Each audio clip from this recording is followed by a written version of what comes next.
नवीन recipe घेऊन आले चण्याची भाजी। आई सांगतायत रेसिपी आपल्याला। आपण आता इथे चणे घेते, त्यात बटाटा बारीक करून ठेवलाय, एक कांदा चॉप करून ठेवलाय, टोमॅटो चॉप करून ठेवलाय आणि हे कांदा खोबऱ्याचं वाटण जे आपण मागच्या व्हिडिओमध्ये याची रेसिपी दिलेली आहे। आता इथे कुकरचा छोटा पॅन ठेवलाय, त्याच्यामध्ये राई जिरं टाकायचं, 1 चमचा राई जिरं, छोटा चमचा कढीपत्ता टाकते। जिरं तडतडलं, राई जिरं, तर आपण कांदा टाकूया। बारीक केलेला कांदा त्यात टाकतो। कांदा मऊ पडण्यासाठी आपल्या चवीनुसार मीठ टाकायचं। तुम्ही तुमच्या चवीनुसार भाजी असेल त्याप्रमाणे तुम्ही मीठ टाका।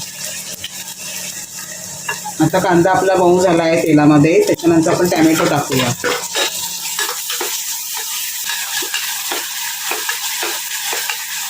टोमॅटो कांदा मऊ झाला आहे, कांदा पण नरम, टोमॅटो पण नरम पडला आहे। आपण 1 चमचा धना पावडर टाकूया, 1 चमचा किचन किंग मसाला टाकूया, पाव चमचा हिंग,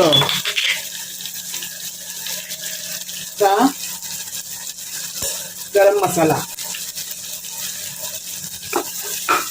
आणि कांदा खोबऱ्याचं वाटण मी आता ह्याच्यात टाकत आहे। आता याच्यात मी 1 चमचा आपला घरगुती मसाला टाकत आहे,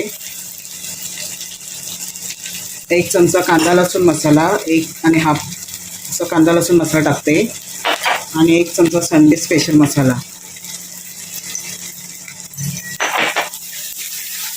चांगली तेल सुटेपर्यंत कांदा मसाला परतून घ्यायचा। आता मसाल्याला तेल सुटलंय साईडनी। आता आपण एक चना बटाटा आहे ते धुवून ठेवलंय, ते त्यात टाकूया। चांगलं परतून एक वाफ काढून असं परतून मग त्यात आपण गरम पाणी टाकायचं। कोणत्याही भाजीत गरम पाणी टाकलं की त्याला चांगली चव येते आणि तरी चांगली येते।